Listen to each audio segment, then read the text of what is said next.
आ गया आपका फेवरेट। पवन छेड़े सरगम मेलोरी सुना दो।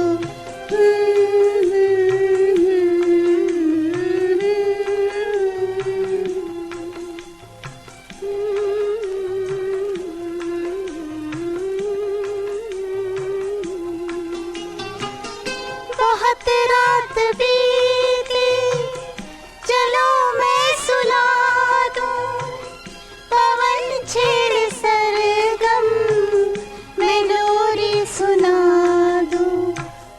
तुम्हें देख कर ये ख्याल आ रहा है Now is my favorite. कि जैसे फरिश्ता कोई सो रहा है। तुम्ही मेरे मंदिर। उससे शिकायत भरा अंदाज जताया अक्सर, वो जान के भी अनजान बना रहा अक्सर। ये मोहब्बत और वफा का खेल कैसा है खुदा जाने, जिसने की वफा उसको ही नुकसान रहा अक्सर। चले, it was a nice song, enjoy किया हमने। और ये जो है ना वो सॉन्ग का ये पैरा मेरे लिए ही नहीं बल्कि हर अच्छे हस्बैंड, खाविंद और पति के लिए होगा। जब वो सो रहे होते होंगे तो उनकी बीवियां कहती होंगी ना, देखो कितना अच्छा फरिश्ता सो रहा है ना? बात सही। मैं ख्याल है कमर्शियल ब्रेक लेंगे और सोफिया टॉक शो आप कमर्शियल ब्रेक के बाद करेंगी या कमर्शियल ब्रेक? नहीं, मैं कमर्शियल ब्रेक में, आप मेरे ख्याल में जिसने हमें टॉक शो को स्पॉन्सर किया उनका ऐड बजा दें, उसके बाद मैं टॉक शो करूंगी और उसके बाद we are expecting a call also 8474751590 8474751590। और ये हमारे टॉक शो के लिए स्पॉन्सर हैं अवामी बाजार। सोफिया, दीवान एवेन्यू पर आखिर ये सारी आवाम कहाँ जा रही है? सुहेल, ये लोग अवामी बाजार जा रहे हैं। क्यों? क्योंकि पूरे दीवान पर सबसे अच्छी और सस्ती ग्रोसरी सिर्फ अवामी बाजार में ही मिलती है। ज़बिया हलाल गोश्त है इनके पास। ऐसा एथेंटिक ज़बिया हलाल के गैर ज़बिया साबित करने वालों को $50,000 का इनाम रखा गया है, जो गुज़िश्ता 10 साल से किसी ने नहीं जीता। आप ग्रोसरी और गोश्त लें, मैं Please hold on. यूनियन से पाकिस्तान पैसे भिजवा कर Yeah, 1 second, hold on. अवामी बाजार वेस्टर्न सोनी दत्ती, you're on air. डीलर भी है। अस्सलाम वालेकुम। वालेकुम सलाम। वालेकुम सलाम। क्या हाल चाल है? ठीक ठाक। बस बिल्कुल ठीक ठाक, आप सुनाए? शिकागो और देर हो गई यार, मैं फिल्म देखने गया हुआ था असल में। जी। 2333। क्या तो बात है? शायरी वायरी कुछ सुनाना चाहें तो सुना दे। गाने का टाइम नहीं आज है। नहीं, आज वो ट्रम्प के ऊपर बहुत हमारे दोनों के पॉलिटिकल टॉक शोज है। चलो तो तो शेर ही सुन रहे हैं आप। हाँ, तो शेर सुना दे कोई। ये मोहब्बत भी एक नेकी है, ये मोहब्बत भी एक नेकी है, इसको दरिया में डाल आते हैं। अच्छा। और दरिया में डाल के खुद भी डूब जाते हैं। अच्छा, मैं जवाब में बोलूंगी, शब है खामोश के सदियों से चांद किरणों को बताता होगा। मैंने समझा था समंदर तुमको, था का मतलब तो तुम्हें आता होगा। अच्छा जी, मुश्ताक भाई, चलें। कोई ओपिनियन आपकी डोनाल्ड ट्रम्प के इस एग्जीक्यूटिव ऑर्डर के बारे में? कोई ओपिनियन? भाई, डोनाल्ड ट्रम्प जो कुछ भी कर रहा है तो अब तक तो मुझे लग रहा है कि बिल्कुल सही कर रहा है, कोई गलत काम तो कर नहीं रहा वो। सही है। जाहिर है कि अपने मुल्क के लिए, अमेरिका के लिए अगर हम अमेरिकन बन के सोचे तो उस हिसाब से तो मुझे तो बिल्कुल सही लग रहा है जो कुछ भी कर रहा है। जाहिर है कि अपने कौम को बचाने के लिए जो कुछ भी कर रहा है तो सही कर रहा है। हर सरबराह को ये करना चाहिए अपने मुल्क के। बिल्कुल बिल्कुल, आपकी राय और मेरी राय काफी मिलती जुलती है। मैं भी कुछ ऐसी ही बातें करने वाला हूँ अपने जो है ना बेलाग तबसरों में। प्रीटी मच आपकी बात बिल्कुल ठीक है। I am totally agree with you. Very good, thank you very much. Thank you जी, हाफिज। क्या आप गाना सुना रहे हैं? तो आप टॉक शो के लिए रेडी नहीं है? मैं ready हूँ, किससे का नहीं ready? कॉल में लाई हुई थी ना केयर को नहीं है। Yes, if you can call us 847-475-1590. ये रेडियो बाजी की फरमाइश है। मेरा प्यार हो तुम, मुझे करार नहीं, मुझे करार नहीं, जब से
गम के जिम्मेदार हो तुम, धड़कते दिल। जी अभी टॉक शो का टाइम, सीरियस गुफ्तगू का time, and I will try what is my point. मैं कोशिश करूँगी कि आई क्लैरिफाई दैट पॉइंट. तो आज का ताज़ा खबर, Trump ban on refugees and 7 countries. आज की ताज़ा खबर. नो इट्स नॉट अ ताज़ा खबर, सॉरी, दिस इज़ अ बासी खबर, कल की बासी खबर. हमारे नए नमूने प्रेसिडेंट ट्रम्प ने 7 कंट्रीज़ के वीज़ा और इमिग्रेशन पर मुकम्मल पाबंदी लगा दी. जी हाँ, ये पाबंदी कोई नौजवान यानी 25 साल लोगों पर ही नहीं है, 25 साल नौजवान या यंग जनरेशन पर ही नहीं है, बल्कि it includes even the people that are 60 और 70 ईयर्स ओल्ड. उन बच्चों पर भी, यानी उन चिल्ड्रन पर भी जिन्हें मतलब आप क्या कहेंगे, जिन्होंने कई दिनों से, मेरे ख्याल में अगर आप उसको डिस्क्राइब करें तो उन चिल्ड्रन पर भी है जिन्होंने कई दिनों से पेट भरकर खाना नहीं खाया, यानी उन हंग्री चिल्ड्रन, उस पर भी ये पाबंदी है. और साथ दूसरे अल्फाजों में उन बच्चों पर भी पाबंदी है जिनकी ज़िंदगी भी सेफ़ नहीं है, यानी उनको अपने ज़िंदा रहने की भी कोई गारंटी नहीं. और साथ ही ये पाबंदी यानी ये restriction, it is also for womens also. वो वुमेंस जो 70% औरत, दे आर हाउस वाइफ्स. जिन कंट्रियों की इन्होंने बात की है जहाँ पर 70% womens they are house wife. क्या आप समझते हैं कि ये बैन इंसाफ पसंदी पर मबनी है? मैं ये प्रॉवर्ब भी अच्छी तरह जानती हूँ कि जिस थाली में खाओ उसमें कभी छेद ना करो. I totally agrees that I am a US citizen and I should be loyal to my country. But before I am a US citizen, I am a human being. I believe in the religion of humanity. That always comes first. यानी मुझे मेरे citizenship की loyalty पे ज़रूर ये loyalty सिखाती है कि मैं जिस थाली में खाऊं उस मुल्क से वफ़ादारी निभाऊं. मगर इंसानियत के नाते से अगर कोई भूखा बच्चा उस प्लेट में अगर हाथ डालकर मेरी प्लेट में से 2-3 निवाले खाना चाहे तो मुझे क्या करना चाहिए? क्या मुझे एज अ US सिटीज़न उसे धक्का देकर भगा देना चाहिए? Let me translate. My loyalty to my country is definitely my duty. But my loyalty towards humanitarian ground or towards humanity is and will always be my first preference. I totally would have understood the fact that if President Trump would have said that due to the economic condition of the USA, we cannot afford to allow any more refugees or any political asylum visas or disaster country people to enter USA, as we are in a struggling stage to rebuild America, I would have totally agreed with him. But it seems to me that either he is not capable of being a president or does not know how to handle a tricky situation tactfully. It shows that he is involved in a personal hateism with all Muslim states, or in other words, being racist and encouraging the crime of hatred, which is totally illegal according to the American law. ये यकीनन president Trump की कोई पुरानी दुश्मनी जाहिर करती है जो वो कई सालों से अपने दिल में मुसलमानों के ख़िलाफ़ छुपाए हुए. उस 7 मुसलमान मुल्कों के ख़िलाफ़ बैन लगाने के फ़ौरन बाद ही कल से हंगामे देखकर इसने एक और स्टेटमेंट जारी किया तकरीबन 5 बजे, जिसकी सिर्फ 20 सेकंड्स की ऑडियो मैं आपको सुनाना चाहूँगी. Speaking about his controversial executive order, one that bars 134 million people from 7 Muslim-majority countries from coming to the United States. It's not a Muslim ban, but we were totally prepared. It's working out very nicely. You see it at the airports, you see it all over. It's working out very nicely, and we're going to have a very, very strict ban, and we're going to have extreme vetting, which we should have had in this country for many years. Repeat. This protester I would like to repeat again. The first sentence say it's not a Muslim ban. It's not a Muslim ban. 134 million people from 7 Muslim-majority countries from coming to the United States.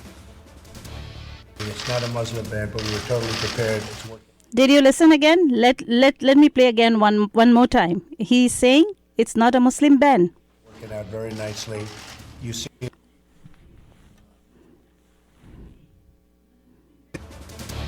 It's not a Muslim ban, but we were totally prepared. It's working out very nicely. जी ये हुआ इसका कहना कि it's not a Muslim ban. ठीक है, अब मैं आपको 2 ऐसे लोगों की ऑडियो सुनाऊंगी, 2 लोग जिसमें इन्वॉल्व है, जो CNN पे बताई गई. एक है father Jonathan Morris and pastor Robert Jeffress वे। फादर जॉनथन मॉरिस का कहना है ये एक क्रिश्चियन इट्स मज़हब उनकी मज़हब की यानी क्रिश्चियनिटी के ख़िलाफ़ बात है कि किसी बेआसरा बेघर इंसान को पनाह देने से इनकार किया जाए, मगर साथ ही उसने ये भी कहा कि हर कंट्री और मुल्क के प्रेसिडेंट की पहली रिस्पॉन्सिबिलिटी उसके मुल्क की तरफ है कि वो अपने अवाम की सिक्योरिटी के लिए जो मुनासिब समझे वो स्टेप उठाए। उसने एक ऐसी बात की जो दोनों तरफ कंट्रोवर्शियल थी, यानी कि उसने बड़ी टैक्टफुली उस बात को हैंडल किया कि he want to live in America, he is a father, he is a pastor, he is a church leader.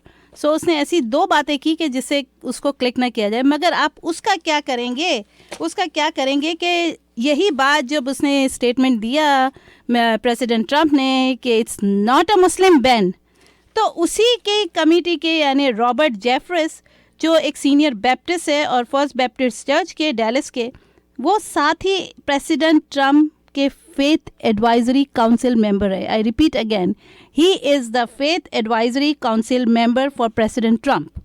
अब मैं उसके अगर आपको सुनाना चाहूँ तो अगर आप उसके सुनेंगे तो आपको फिर समझ आएगी कि मैं जब ये कहती हूँ कि ये definitely 200% is the religion ban, it's a religion ban and religion specially against the Muslim. आप इसकी बात से अगर प्रेसिडेंट की बात सुने कि he saying it's not a Muslim ban, तो ये जो दूसरी ऑडियो है, you have to go in the mail again, Sohni Dharti radio mail. तो दूसरी जो इनके ही एक मेंबर ने, मैं अगेन रिपीट करूंगी, ये मेंबर है इनके फेथ एडवाइजरी कमेटी के जिनका नाम है रॉबर्ट जेफरस। उन्होंने क्या कहा, you have to listen to that. President Trump's executive order on this. I want to start with you. You heard, and I believe Reverend Jeffress, that statement that it is.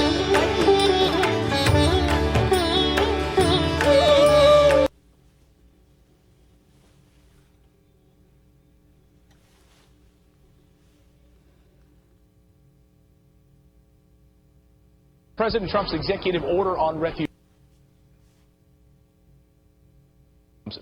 A Fox News contributor. Father Jonathan Morris, I want to start with you. You heard what we heard from Catholics saying it is unchristian, that we should welcome in those who are the most vulnerable. Is this unchristian to ban these individuals? I would also agree, well, I certainly agree with that statement that it is Christian to welcome in those who are fleeing persecution, no doubt. I would also agree with Reverend Franklin Graham. And I believe Reverend Jeffress as well, that it's not a responsibility of a country to just let anybody in who wants to come in. In fact, it's just the opposite. It's a responsibility to make sure that the levels of immigration are both safe and sustainable. So, Pastor Jeffress, you heard Father John there. जी, अब देखिए कि वो statement के it's not a Muslim ban, उसके जवाब में क्या बोला जा रहा है? Vulnerable from a war-torn country. Under this policy, would that still happen? Well, President Trump is exactly right in giving preference to persecuted minorities, which would be Christians coming from Syria. Look, under the Obama administration, only 0.5% of Syrian refugees were Christians. And the fact is, according to a recent study, Christianity is the most persecuted religion in the world today. 90,000 Christians were slaughtered last year.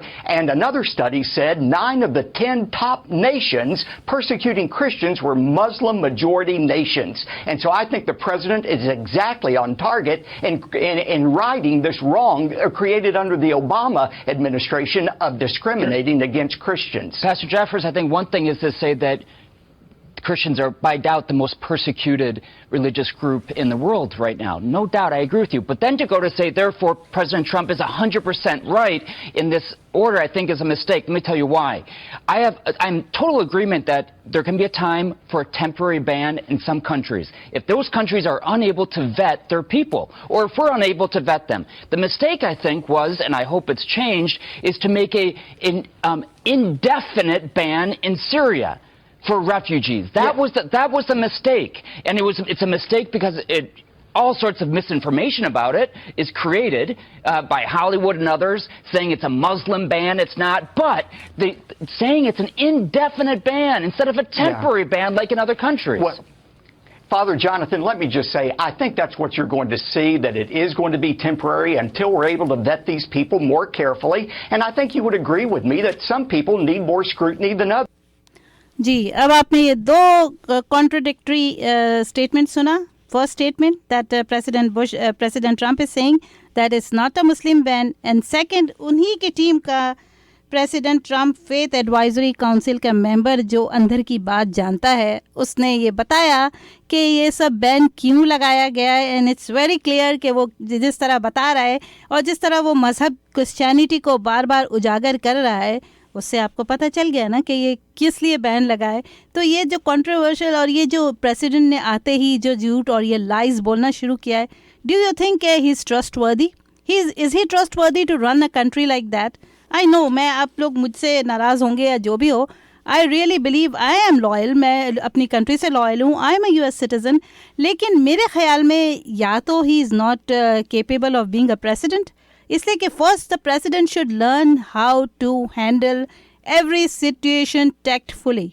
लेकिन ये क्या कर रहे हैं, ये hatred और racism को encourage कर रहे हैं इस तरह, और चूंकि ये प्रेसिडेंट है तो उस पर कोई लॉ नहीं लगता लीगली कि somebody should stand against him, that जो लॉ जो हमारी कंट्री में इतने सालों से है अमेरिका में कि आप रेसिज्म नहीं कर सकते, आप hatred is a crime here, so who is going to punish him? Who is going to punish him for that?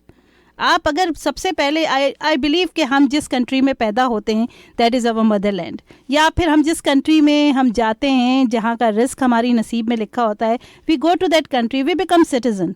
But citizen और अमेरिकन बनने से मुझे पहले ये बताइए कि when a child is born in the country, do you say that an American child is born, a Pakistani child is born, an Indian child is born? Do you recognize that child as a person, as a human being, और आप उसे या तो ये कहते हैं कि an American child is born? तो सबसे पहले इस बात से ये जाहिर हुआ कि humanity is the first religion. Humanity is the first religion.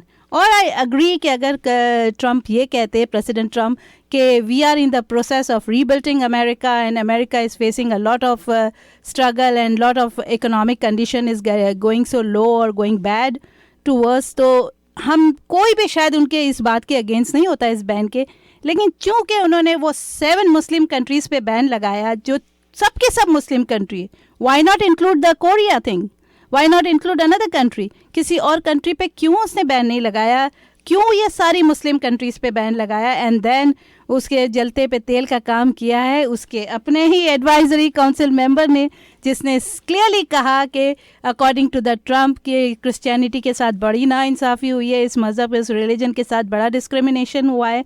तो आई डोंट थिंक सो। अच्छा, अब मैं आपको एक और ऑडियो सुनाऊंगी। अब उससे पहले, ऑडियो सुनाने से पहले मैं अगर कहूँ कि अगर ये बात है, अगर बैक में हम ये 1 मिनट को भूल भी जाएं कि it's not a religion ban, चले हम ये भूल भी जाएं 1 मिनट के लिए, तो मुझे ये बताएं कि if he is not accepting that कि अगर 1 मिनट को हम ये भूल भी जाएं कि ये रिलीजन बैन नहीं है, तो मुझे ये बताएं कि फिर क्या वजह है कि इसने कभी ये मेंशन नहीं किया कि America is going toward reconstruction and हमारी economic condition is very low and we can afford to get anyone inside. अगर इस हिसाब से हो तो फिर तो ये एक और बात होती है। मुझे फिर मेरे ख्याल में हमें अमेरिकन्स को we should stop celebrating Thanksgiving according to उसकी कंडीशन के। थैंक्सगिविंग क्यों हम सेलिब्रेट करें? इसलिए कि we Americans are really in a bad condition, economic condition, we are very poor, getting poor day by day, so why should we celebrate Thanksgiving?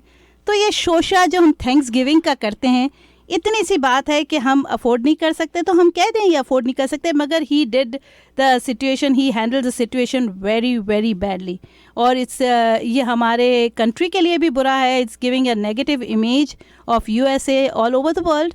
तो मेरे ख्याल में कि उसको क्लियरली ये बात कह देनी चाहिए कि I really hate Muslims, I really hate Muslims. He should accept that when he got the courage to do all this rubbish thing, so he should accept that and he should say that I really hate Muslims. मगर अब मैं बताऊं कि अगर वो मुस्लिम के बारे में ये कहता है तो उसने जो 7 कंट्रीज़ को उसने बैन लगाया है, do you know one thing कि उस 7 कंट्रीज़ में there is not a single Trump Tower. जो जिसने इतनी जगहों पे अपने ट्रम्प टावर बनाए, वो उस 7 कंट्रीज़ में कोई ट्रम्प टावर नहीं है, कोई ट्रम्प की कंपनीज इन्वॉल्व नहीं है, कोई ट्रम्प की कंपनीज जो है वो उससे ट्रेडिंग नहीं कर रही है। It means is a long long old story. It's a personalism जो वो लेकर आया है बीच में, पॉलिटिक्स के बीच में, और इत्तेफाक से he is in a position now, तो वो अपनी पर्सनल जो हेट्रेड है उसको बीच में लाके उसको हर अमेरिकन का नाम दे रहा है कि every American is thinking in that way. I don't agree that. इससे कि America is a land of immigrant people. जब हम ये कहते हैं land of immigrant people, when we say we have a freedom of speech, we have freedom of rights, तो what happen to that? वो सारे रूल्स और लॉज कहाँ चले गए जब वो किसी ऐसे को विदाउट प्रूफ के, इवन यू देखें आप, वो जो पुलिस का एक प्रोग्राम आता था, कौन सा वाला आता था जो पुलिस के लिए, उसमें भी एक जुमला कहा जाता है, not guilty until proven in the court of justice. तो जब उसके पास कोई प्रूफ नहीं है कि इन 7 कंट्रीज़ के लोगों ने कहीं टेररिज्म मचाया है अमेरिका में, इवन मैं आपको अभी फिगर बताऊंगी मेरी ऑडियो से, जिससे ये पता चलेगा कि इन 7 कंट्रीज़ में से कोई एक कंट्री ऐसी नहीं है जिसने कोई टेररिज्म अमेरिका में आके मचाया हो. तो फिर why the ban on this 7 Muslim countries? So my president, I think you are taking it very personally. You are taking all action on your personality, और आप पर्सनैलिटी के हिसाब से, या आपका जो पुरानी कोई दुश्मनी चली आ रही है, ओल्ड स्टोरीज ऑफ हेट्रेड, वो सब आप अपने पावर को मिसयूज़ करके उसे एज ए बैन कर रहे हैं और एज ए लॉ प्रोवाइड कर रहे हैं. तो अभी मैं आपको थर्ड ऑडियो सुनाती हूँ जिसमें सारी डिटेल्स बताई गई है कि क्यों मैं कहती हूँ कि इन 7 कंट्रीज़ में से एक का भी वो प्रूफ ला दे कि उस कंट्री के किसी शख्स ने अमेरिका में एंटर होके कोई टेररिज्म मचाई हो. तो उसके लिए मैं आपको एक और ऑडियो सुनाती हूँ.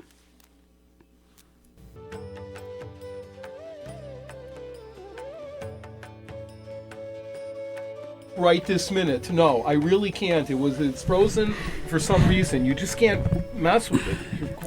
ओके, तो यही जो बताया गया आज, मुझे पता था कि मेरा आज मैसअप होना है. ऐसा लगता है बाकायदा हर चीज़ प्लान के तहत होती है. तो यही बताया गया है इसमें. ये जो ऑडियो आपने सुनी शायद ना सुन पाए होंगे, इसलिए कि उसमें यही बताया गया है कि उन 7 कंट्रीज़ में से इतने सालों में 50 ईयर्स में कोई ऐसा शख्स नहीं आया जिसने आके टेररिज्म की हो. तो ये 7 मुस्लिम कंट्रीज़ को बैन लगाने का यही मतलब है कि वो गरीब लोग जो कुछ कर ही नहीं सकते उस पर बैन लगाने का. और उसमें सीरिया को देखें, सीरिया के तबाह होने में किस कंट्री का हाथ है हम सब अच्छी तरह जानते हैं. ये पुरानी हेट्रिज्म है जो आगे बढ़ रही है, और इसका हल कुछ भी नहीं है सिवाय इसके कि अब जो प्रेसिडेंट आ गया है हमें उसे बर्दाश्त करना पड़ेगा. और या तो आवाज़ उठाने की हिम्मत है तो उठाएं, वरना फिर उसे बर्दाश्त करें. और ये खुल्ला अपने ही लेजिस्लेशन के ख़िलाफ़, अपने ही रूल्स और लॉज के ख़िलाफ़, यानी अपने ही हेट्रेड क्राइम के ख़िलाफ़ वो खुद एक्शन ले रहा है और ख़ुद ही काम कर रहा है हेट्रेड के और रेसिज्म के, लेकिन उसे कोई रोकने वाला नहीं है.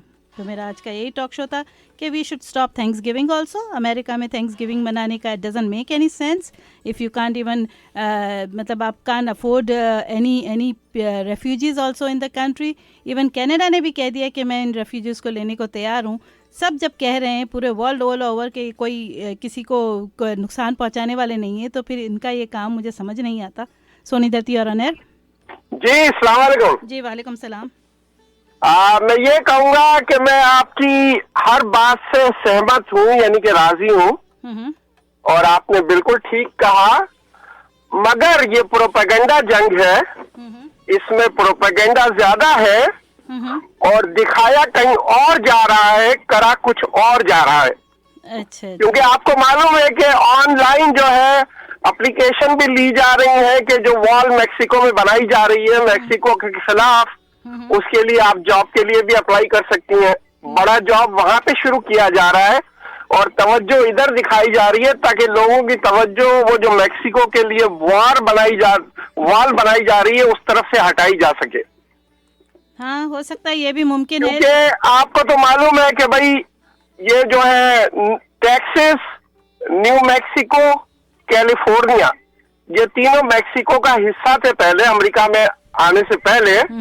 यहाँ पे एक अच्छी खासी, पूरे अमेरिका में अच्छी खासी आबादी एक हिस्पैनिक पॉपुलेशन की है.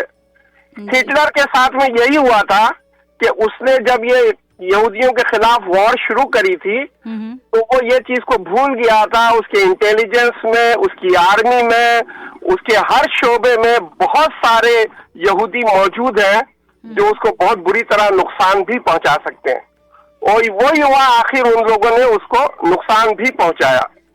तो बहरहाल यही है कि भाई जो कुछ भी हो रहा है वो क्योंकि मुख्तलिफ महाजों पे जंग लड़ी जा रही है, क्योंकि हिस्पैनिक लोगों के खिलाफ अलग लड़ी जा रही है। हिस्पैनिक पॉपुलेशन एक बहुत बड़ी है, इस वजह से थोड़ी देर के लिए तवज्जो वहां से हटा के इधर रखी जाए।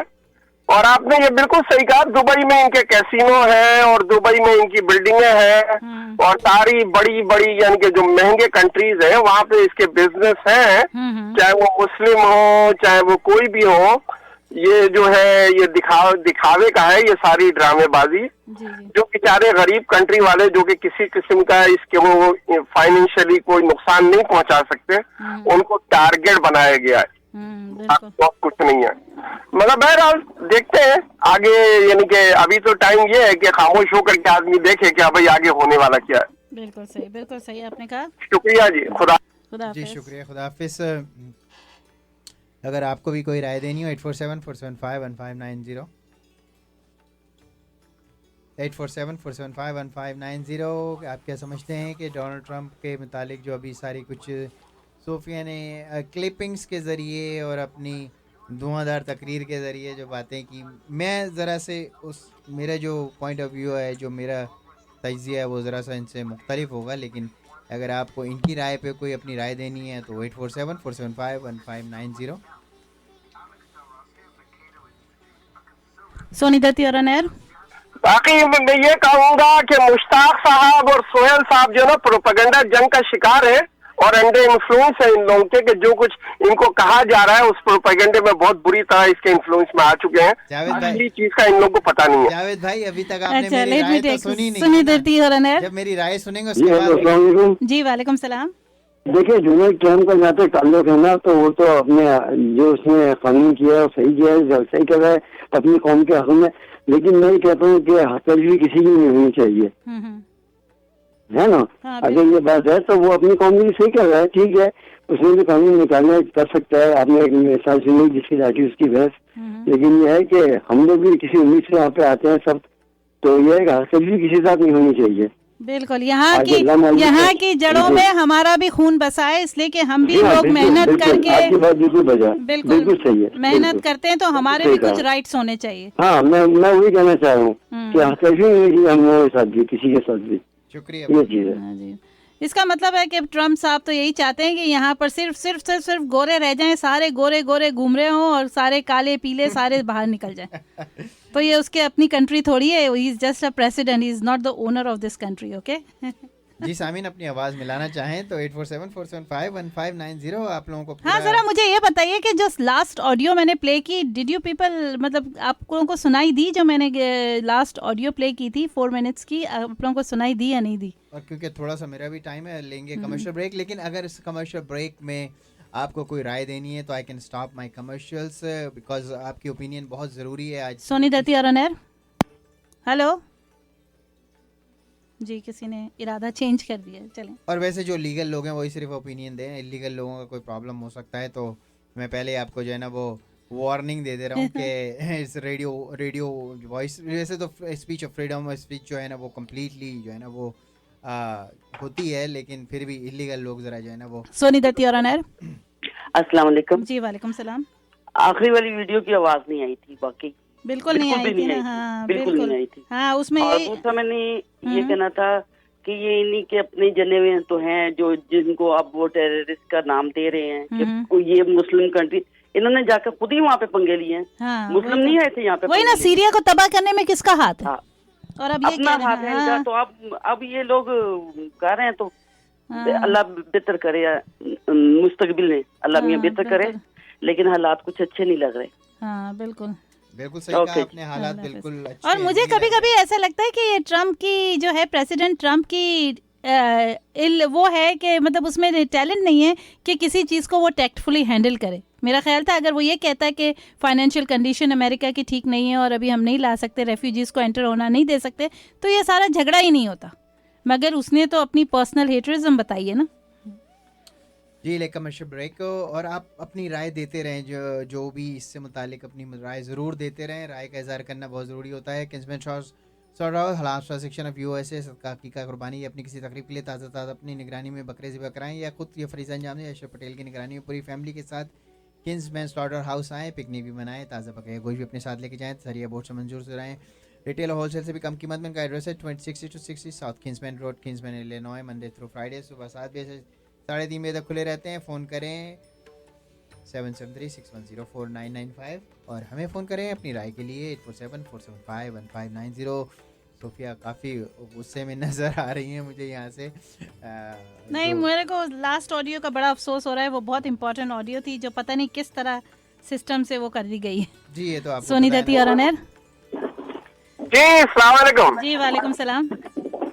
अमेरिका जो है वो रशिया के साथ में कम्युनिज्म के जमाने में उनके कॉन्स्टिट्यूशन में लिखा हुआ है रशिया के साथ दुश्मनी, और अभी भी यानी कि कम्युनिज्म वहाँ पे खत्म हो चुका है, मगर अभी भी जो समझदार अमेरिकन हैं, जो वेटरन्स हैं, उनका वो ओपन बोल रहे हैं कि ये रशिया के एजेंट है और रशिया के लिए ही काम कर रहे हैं सारे, और अमेरिका को बहुत ही सीरियस किस्म का नुकसान पहुंचाएगा ये अपनी पॉलिसियों की वजह से। बिल्कुल, आपने बिल्कुल सही कहा इससे कि आई डोंट थिंक सो कि रशिया अभी भी जो उनसे मीठा बन रहा है वो भी एक मतलब के तहत कर रहा है, वो भी इसको बहुत जल्द अपना रंग बताएगा कि वो क्यों उसके साथ मिल ये रहा है। बिल्कुल उन्होंने वैसी सिचुएशन बता दी है कि जैसे मिखाइल गोर्बाचोव जो है ना वो अमेरिका के एजेंट थे जिन्होंने रशिया को तबाह किया, और अब रशिया जो है ना वो डोनाल्ड ट्रंप को अपना एजेंट बना के अमेरिका को तबाह करने के लिए। सही है। It's really exchange super gift and grocery जो लोकेटेड 2305 वेस्ट 1 एवेन्यू शिकागो पे, यहाँ पे होते हैं मोहम्मद इफ्तिखारुद्दीन भाई। पान फोन कार्ड्स, पान के पत्ते होलसेल में है, पान की कैटरिंग करानी हो तो इनका नाम याद रखें। इनका फ़ोन नंबर है 773-817-9791। विंग्स जोन्स यमी ज़बीला original boneless wings and burger lunch special रोज़ाना 11 बजे से 4 बजे तक होता है इनके पास। 599 में burger wings fries and drink located है 2115 ब्लूमिंगडेल रोड ग्लेंडल हाइट्स। उनका फ़ोन नंबर है 6306352280 और दूसरी लोकेशन इनकी स्कोकी में है, टूही और मैकॉर्मिक पे। साबरी निहारी शुरू से अब तक खानों का एक जैसा मेयार साबरी निहारी ने रखा है बरकरार। साबरी निहारी फाइन डाइनिंग का शाकार, पूरी फैमिली के साथ पाकिस्तानी खानों का लुत्फ उठाएं। जब भी अच्छे खाने का दिल चाहे साबरी निहारी चले आए। इनका एड्रेस है 2500 वेस्ट 1 एवेन्यू शिकागो। कैटरिंग या रिजर्वेशन के लिए कॉल करें 773-465-3272 या उनकी वेबसाइट विजिट करें www.sabrinehari.com। इटालियन एक्सप्रेस ने ख़वातीन को खाना पकाने की छुट्टी दे रखी है वीकेंड पे। 3 दिन बुफे लगाते हैं, जुम्मा हफ्ता इतवार को 1199 में जितना चाय खाएँ। इटालियन एक्सप्रेस में आके पूरी फैमिली के साथ 2041 ब्लूमिंगडेल रोड ग्लेंडल हाइट्स पे लोकेटेड है। उनका फ़ोन नंबर है 6053970600। आके कारपेट्स एंड फ्लोरिंग, जी हाँ सारे शहर में घूम के देख लें, आके कारपेट्स एंड फ्लोरिंग पे ही आपकी आके तलाश ख़त्म होगी। ये लोकेटेड है 6346 नॉर्थ क्लेमॉन्ट और डिवान के कॉर्नर पे। उनका फ़ोन नंबर है रविंदर सिंह रवि, यहाँ होते हैं 773-988-0348। Commercial break fortunately unfortunately complete हो गया हमारा, और आपकी राय 8474751590। जी अब मैं अपनी राय दे लूँ सोफिया? मेरे आप माइक ऑन से सब चीज़ें ऑन है, ठीक है जी। जी शुक्रिया बहुत आपका जी। इन्होंने उसके अगेंस्ट में बोला, मैं कोई डिबेट नहीं कर रहा हूँ, जो मेरा तजिया होता है मैं उस तजिए के हिसाब से बात करता हूँ। ये मुझे बोलती हैं कि आप जो फ्लिप होते रहते हैं, कभी किसी की अच्छाई करते हैं, कभी किसी की बुराई करते हैं। एक बात हमेशा मैं सुनने वालों को कहता रहा हूँ, चाहे कोई भी हो, किसी मुल्क का प्रेसिडेंट हो, कोई भी हो, जब वो कोई अच्छा काम करे तो उसको अच्छा कहें, और जब वो बुरा काम कहे तो उसको बुरा कहें। शख्सियत कोई बुरी नहीं होती, कोई अच्छी नहीं होती, सिर्फ उसके काम अच्छे या बुरे होते हैं। अच्छे काम को अप्रिशिएट करना चाहिए और बुरे काम को कंडेम करना चाहिए। मैं भी कई दफ़ा डोनाल्ड ट्रंप को बहुत कुछ कहता रहा हूँ, लेकिन इस पॉलिसी से मुतालिक चलो इस पे बात करते हैं ना। डोनाल्ड ट्रंप ने एक एग्जीक्यूटिव ऑर्डर के ज़रिए 7 मुस्लिम कंट्रीज से इमिग्रेशन और वीज़ा पे 90 से 120 दिनों तक की पाबंदी लगा दी। इन 7 मुल्कों में ईरान, लीबिया, इराक, शाम और यमन मिडल ईस्ट की कंट्रीज़ हैं, जबकि 2 अफ्रीकी ममालिक सूडान और सोमालिया भी शामिल हैं। इस मामले पर अमेरिका के लोग ऐसे ही डिवाइड हो गए जैसे ट्रंप के लिए इलेक्शन में प्रो और अगेंस्ट थे। पूरे अमेरिका में इस एग्जीक्यूटिव ऑर्डर के ख़िलाफ़ मुजाहरे हो रहे हैं, जिनमें हॉलीवुड के स्टार से लेके आम अमरीकी और अमेरिकन पॉलिटिशियन सभी शामिल हैं, और सब अपने अपने दलाइल दे रहे हैं। इमिग्रेंट की कंट्री है, हम सब किसी न किसी तरह किसी न किसी कंट्री से जो है ना वो इमिग्रेंट्स होके आए हैं। ये एक्शन मुसलमानों पे प्रोफाइलिंग है। अमेरिका की रिवायत है कि हमेशा रेफ्यूजीज़ को वेलकम किया है और उनका दाखिला अमेरिका में रोकना अमेरिकी रवायात के ख़िलाफ़ है, वगैरह वगैरह। ये मामला मुझे इतना आसान नहीं लगता जितना ये नज़र आ रहा है। अगर मैं अमेरिकी शहरी बन के सोचूं तो ऐसा लगता है कि अमेरिका को सेफ बनाने के लिए, ऐसे इक़दाम करने ज़रूरी हैं। मगर जब मैं एक इमिग्रेंट, एक मुसलमान बनकर सोचता हूँ तो ये सब बहुत गलत लगता है, अमरीकी रिवायात के ख़िलाफ़ लगता है।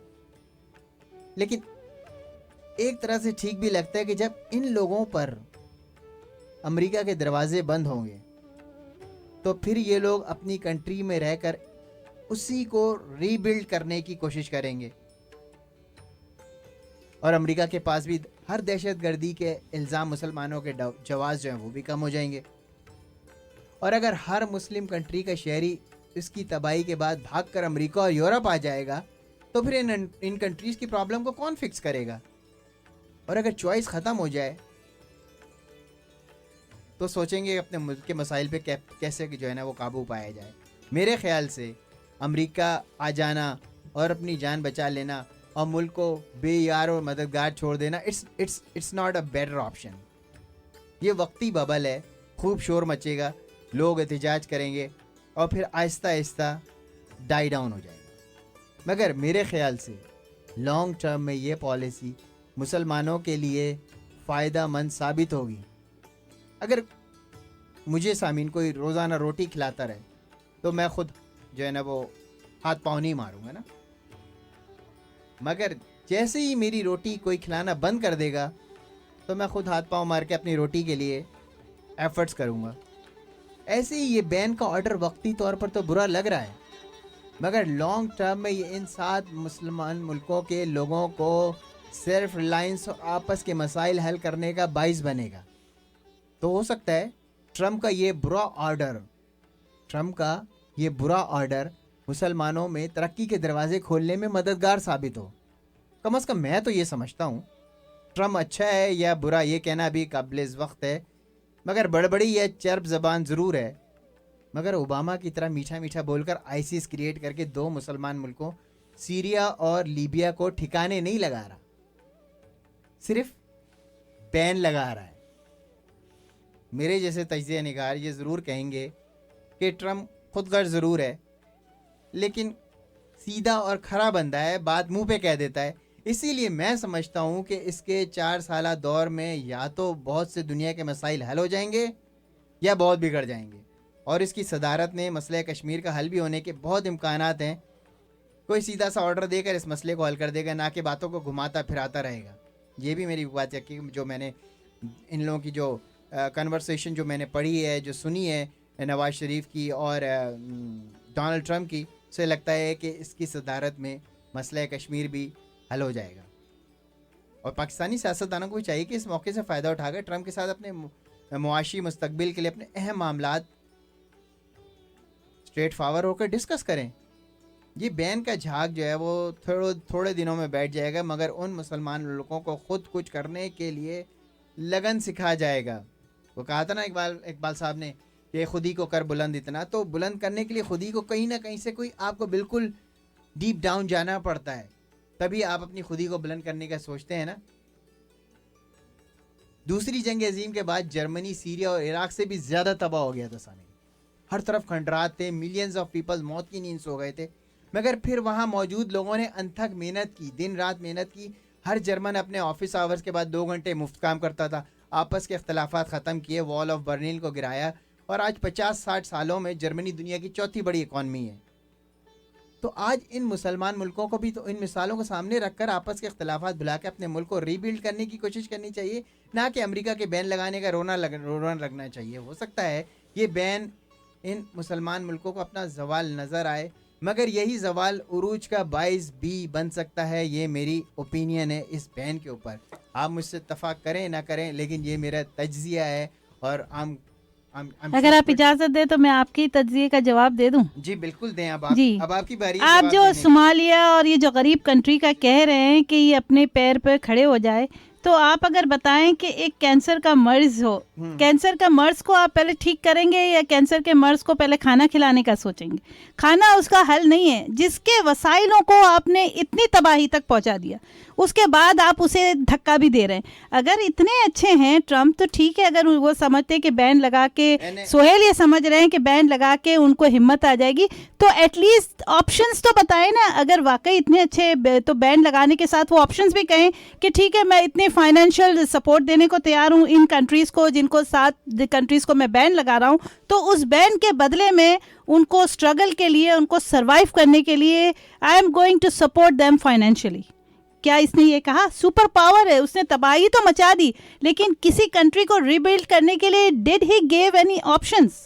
उसने तो सिर्फ तबाह करने के बाद, जैसे कोई किसी का घर तबाह करके फिर वो भीख मांगने आए तो उसे भी धक्का दे के निकाल दो, ये तरीका है। थोड़ा सा गलत कर रही हैं। ये तबाही डोनाल्ड ट्रम्प ने नहीं मचाई, तबाही जो है ना ओबामा ने मचाई। सुपर पावर अमेरिका ने मचाई है। मैं बात अमेरिका की कर रही हूँ। अगर ही इज द प्रेसिडेंट, अगर वो लायबल है अमेरिका के लिए, तो अगर अमेरिका किसी कंट्री को बैन लगा रहा है तो he should show some options also, कि भाई अगर बैन के बदले में हम लोग इस तरह मदद नहीं कर पा रहे तो we want you to rebuild your countries, और उसके लिए हम फाइनेंशियली ये सपोर्ट देंगे। He doesn't have any options. वो तो सिर्फ अब उससे ताल्लुकात खत्म कर रहा है कि ये गरीब लोग हैं, इससे क्या ताल्लुकात रखना। Let me take 2 calls. Sohni Dharti और अनैर जी, अस्सलाम वालेकुम। जी वालेकुम सलाम। इनकी बातों से मैं मुत्तफिक हूँ, मगर एक बात का ऐड कर दूं उसमें कि जिस तरह रशिया से लोग आए थे रिफ्यूजी बन करके और वो अपनी कंट्री का सारा पैसा घसीट के यहाँ ले आए थे और अपनी कंट्री को कंगाल करके आ गए थे, अगर वही हिसाब अगर, और वो भी यहाँ पे भी वही हो रहा है, जहाँ से लोग आते हैं वो अपना जो है ना वहाँ से पैसा समेट करके लूट मार करके वहाँ का पैसा जो सारा यहाँ ले आते हैं, अगर वही पैसा वहाँ पे रुका रहेगा तो शायद वहाँ पे कुछ वो हेल्प कर सके।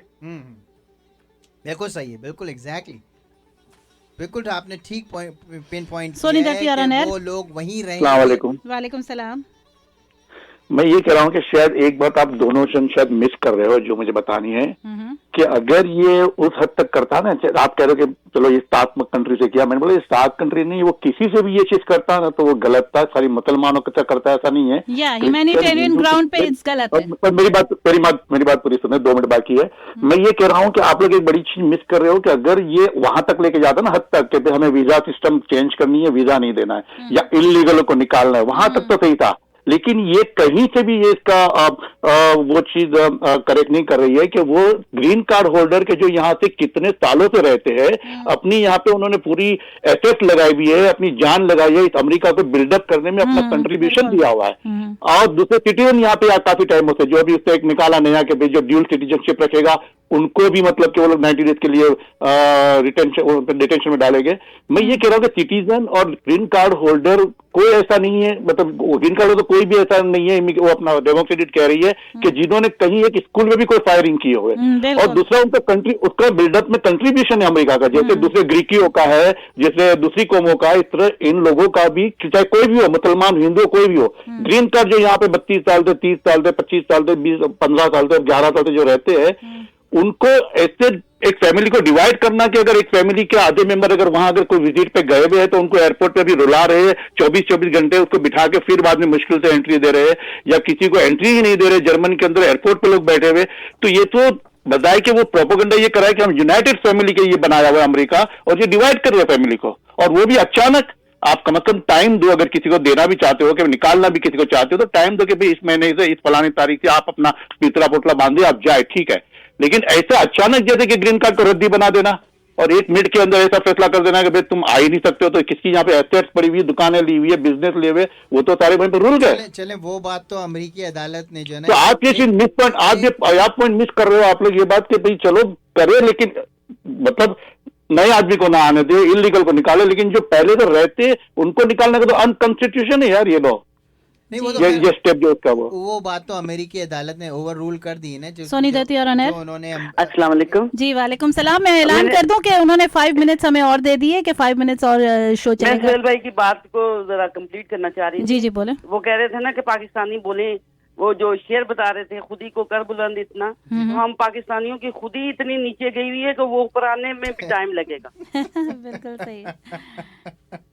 जी, और हमारे इंजीनियर ने कहा है 5 मिनट्स और we can discuss this better. और जी, तो बहरहाल वो बात तो जो है ना वो ओवर रूल कर दी है मेरी खालिद भाई की, कि वो अमेरिकी अदालत ने एक हुक्म जारी कर दिया है कि पनाह गुज़ीनों को जो है ना डिपोर्टेशन रोक दी है उन्होंने, और ACLU ने एक पिटीशन दाखिल की थी और वो मंजूर कर ली गई है, वो रोक दी गई है।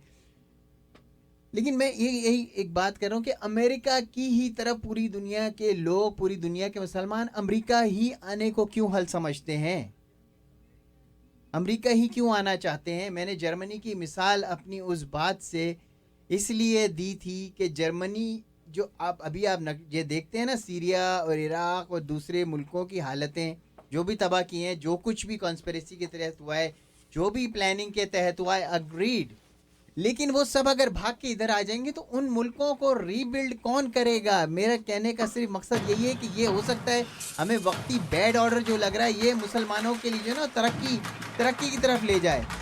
और ये एक बात मैं आपको और बताता चलूँ ना, एक बात बहुत काम की बताता चलूँ कि इन 3 सालों में सिर्फ 339 जो है ना वो पाकिस्तानी अमेरिका से डिपोर्ट किए गए, जो मुसलमानों का सबसे बड़ा मुल्क है सऊदी अरब। जानते हैं आप वहाँ से कितने मुसलमानों को डिपोर्ट किया गया है?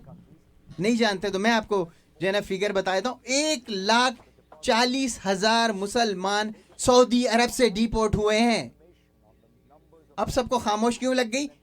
वो तो सबसे बड़ा मुसलमानों का मरकज, उसको मुसलमानों को डिपोर्ट, और अमेरिका ने थोड़े से 4-6 फैमिलीज को रोक दिया है, उनको डिपोर्ट करना चाहते हैं, या वो इलीगल इधर आ गए, या उनको सारी बाहरें अमेरिका की आके देखनी है और कोई मुल्क उनको नज़र नहीं आ रहा है और सारा शोर अमेरिका पे ही डालना है। तो अपने सऊदी अरब को क्यों नहीं ब्लेम करते कि जिन्होंने गुज़िश्ता 3 सालों में 1,40,000 मुसलमानों को जो है ना सऊदी अरब से निकाल बाहर किया है। तो हकाइक को जाने, अमेरिका की बहुत लिबरल, बहुत अच्छी पॉलिसीज थी, लेकिन उनका नाजायज़ भी कोई फ़ायदा नहीं उठाया ना। तो अगर जब कोई नाजायज़ फ़ायदा उठाता रहेगा तो इसी तरह के एग्जीक्यूटिव ऑर्डर सामने आएंगे। जी, क्या कुछ बोलना चाह रही हैं? ओके, आप चलाएं, बिल्कुल चलाएं। Has to provide information on the numbers of foreign terrorists and then to issue progress reports on the policy with more data within 1 and 3 months. So let me save the government some money and offer the data right now. Alex Nowrasteh of the Cato Institute, a conservative think tank, has tallied the number of Americans killed by citizens of the 7 countries banned from 1975 to 2015. They are as follows: from Iraq, 0. From Iran, 0. From Syria, 0. From Yemen, 0. From Libya, 0. From Somalia, 0. And from Sudan, you guessed it, 0. Incidentally, that number from Saudi Arabia is 2,369. From the UAE is 314. From Egypt is 162, according to Cato. Why certain countries are on or off this list is truly mysterious. Some newspapers have noted correctly that none of the Muslim majority countries that have a Trump hotel, building, or office are on the list. More broadly, Cato's Nowrasteh points out that including 9/11, the chance of an American being killed by foreign terrorists on U.S. soil over that 41-year period is 1 in 3.6 million per year. Being killed by a refugee, your chances are 1 in 3.64 billion per year. So there's really no rational basis for this policy. What explains it then? I suppose it's what has explained so much of Donald Trump's political career: the exploitation of fear. From the birther campaign to the talk of Mexican rapists, Trump has always trafficked in fear-mongering. This time, to stoke those fears and present himself as the country's protector, he chose to punish ordinary men, women, and children who are fleeing terrorism and violence, who are willing to brave the odds, bear the hardships, and separate from family and home, all to try to come to America. These people are the roadkill of Trump's posturing. But something else is being destroyed along with it: the image, reputation, and goodwill of the United States as the beacon of the world. As someone noted over the past few days, Donald Trump seems to want to turn off that lamp on the Statue of Liberty. जी, ये audio थी जो missing थी और जो मैं आपको सुनाना चाह रही थी कि देखें ये किस वजह से हो रहा है। तो let me take this call. Sohni Dharti और ऑन एयर। जी अस्सलाम वालेकुम। जी वालेकुम सलाम। अमेरिका के बारे में तो हमारी खुदी है और सऊदी अरब के बारे में हमारी बेखुदी है, इस्लामी बेखुदी। जी जी। बेखुदी में सनम उठ गए जो कदम, चले गए सऊदी अरब हम। बहुत बहुत शुक्रिया। मेरे ख्याल है प्रोग्राम का वक्त ऑलरेडी खत्म हो नहीं, चुका है। उन्होंने 5 मिनट और दिए। We got 3 minutes more. नहीं, उन्होंने 5 मिनट्स बोला है। इट्स 12:02, सो 3 मिनट्स और है। अगर कोई और कमेंट करना चाहे, we are here 3 minutes more. 8474751590। आप ही कुछ और कहना चाहेंगे सोहेल अपने बारे में, इस बारे में, ट्रम्प के बारे में? नहीं, मेरी बात तो कंप्लीट हो गई थी और मैंने तमाम एग्जांपल्स के ज़रिए समझा दिया कि हमें अपने मुल्कों को, मुसलमान मुल्कों को खुद ही इतना डेवलप करना चाहिए, खुद ही उनको जो है ना रीबिल्ड। जी ले लें आप, ले लें आपने एक्सटेंड। सोनी धरती और अनर। जी अस्सलाम वालेकुम। जी वालेकुम सलाम।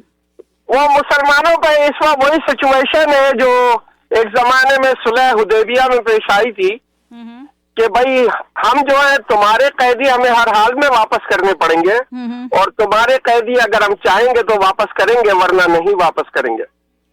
तो वो पूरी डिटेल में पता है ना आपको? हाँ जी जी बिल्कुल बिल्कुल। हाँ, उन्होंने सही मैच किया है। हमारे आदमी तो तुम्हें छोड़ने पड़ेंगे, मगर तुम्हारे आदमी हमारी मर्जी है, हम छोड़े ना छोड़े। तो फिर वो वही हुआ था कि वो लोग एक अलग जगह जाके आबाद हो गए थे, उस जगह आबादी बढ़ गई थी काफी। वो बहरहाल सिचुएशन उसी किस्म की है। मैं मेरे ख्याल में सही तरीके से एक्सप्लेन नहीं कर पा रहा हूँ आपको। तो ये जो इतना शोर पड़ा हुआ है, इतना कुछ बैन पे हंगामा हुआ है, मेरा ख्याल है डाई डाउन हो जाएगा। और यही हमारे मुसलमान कंट्रीज़ की, मुसलमान लोगों के लिए जो है ना वो सेल्फ रिलायंस का, अपने आप को रिबिल्ड करने का, अपनी कंट्रीज को और मेरा एक आखिरी करने का एक वजह बनेगी, हम चाहेंगे। मेरा एक मशवरा प्रेसिडेंट ट्रम्प के लिए, गो स्लोली और अपनी पर्सनल लाइफ को, अपनी पर्सनल हेट्रेड को अपने प्रोफेशनलिज्म के साथ बिल्कुल ना मिलाएं। It would be very bad for you.